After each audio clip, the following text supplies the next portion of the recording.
We're going to take a look here at Noel Sherbini in the front right, playing this little thin cross court. It's a lovely shot, and look at what it gets her opponent into all sorts of bother. It's a fantastic little shot. It's one shot that's been played a lot more in the game these days. So again, let's just look at the execution. Look at where that ball ends up. So, you know, middle of the front wall, giving herself a little bit of margin for error, so it's not too close to the tin. And then as it goes there, look at that first bounce and second bounce is always running away from her opponent. And Reneem has to just throw out a big lunge, does really well to get it, but then almost gets into the splits, probably hurts herself a little bit there. And then Sherbini's just jumping onto that next ball.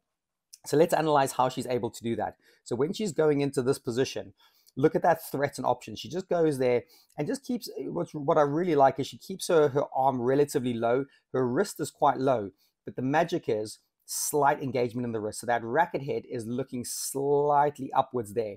And from there, there's a lot of options. There's just that threat of that straight drop. She just pushes her elbow away from her body, gets in that classic position.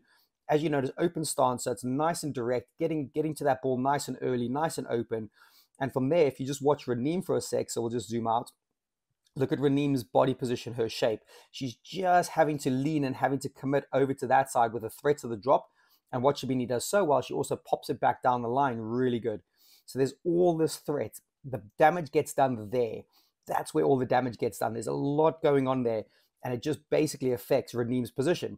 And then with the execution, very short little break in the wrist, very tiny, racket face nice and open, and just cuts across the ball, lets it go across the court area there, and just produces something like that.